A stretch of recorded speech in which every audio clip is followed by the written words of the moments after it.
UP में कुछ ऐसे बच्चे थे 26-27 साल के हो गए थे, इंतजार करते करते कहते दीदी 6 साल से इंतजार कर रहे हैं, अभी तक नियुक्तियां नहीं हुई। हम बार बार 2-3 बार हमने परीक्षा की, फिर छोड़ा कि भाई कितनी बार करेंगे, नियुक्तियां एक न एक दिन तो आ ही जाएंगे, ठहर जाते हैं। ठहरते ठहरते उम्र बीत गई, रोजगार नहीं मिला। और वहां बगल में रोजगार इतने बढ़ रहे हैं कि जो पलायन करके चले गए वो कह रहे हैं कि हमें वापस आना है अपने प्रदेश में, कह रहे हैं कि हम वापस जाएंगे, रोजगार तो हमें वहीं मिल रहा है, यहाँ हम शहरों बड़े बड़े शहरों में क्यों भटके। तो ये परिस्थितियां हैं। मतलब आपके सामने एक ऐसी सरकार को अपग्रेड किया जाएगा, सब इंग्लिश मीडियम होंगे।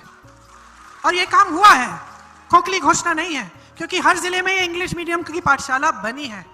मैं उन बच्चों से मिली हूँ, कितना गर्व होता है उनसे मिलके। खड़े हैं, इंग्लिश में बात कर रहे हैं, हिंदी में अच्छी हिंदी में बात कर रहे हैं, हमें समझा रहे हैं कि ऐसे ऐसे हम कर रहे हैं, ये पढ़ाई कर रहे हैं। वहां पे समस्या थी आवारा पशुओं की, यहाँ भी है मध्य प्रदेश में। आप ये शहरी इलाका है, शायद यहाँ कम है, लेकिन उदाहरण के तौर पे मैं बताना चाहती हूँ, मध्य प्रदेश में, उत्तर प्रदेश में किसान जूझ रहा है इस समस्या से सालों से। उत्तर प्रदेश में मैंने मेरे ख्याल से 2017 से इस बात को उठाना शुरू किया, आज 2023 तक इस समस्या को हल करने का कोई काम नहीं हुआ।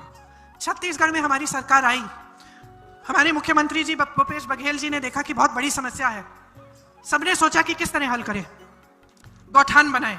ठीक है, गौठान तो सब जगह बनते हैं, मैंने यूपी में भी देखे, वहां गौ माता को रख लेते छोड़ देते हैं, चारा नहीं होता, पानी नहीं होता, ऊपर धूप है, वहीं पड़ी रहती है बेचारी। छत्तीसगढ़ में गौठान ऐसे बनाए कि उन्होंने कहा इन गौठानों को हम इनको बनाएंगे इस तरह से कि जो ग्रामीण अर्थव्यवस्था है इसी से चले, इसी से मजबूत बने। रोजगार वहीं दिलवा दिए महिलाओं को, स्वयं सेवा समूह से तरह तरह के काम करा दिए। उधर जो आवारा पशु है उसके बारे में ये घोषणा कर दी कि इसका जो गोबर है ये सरकार खरीदेगी।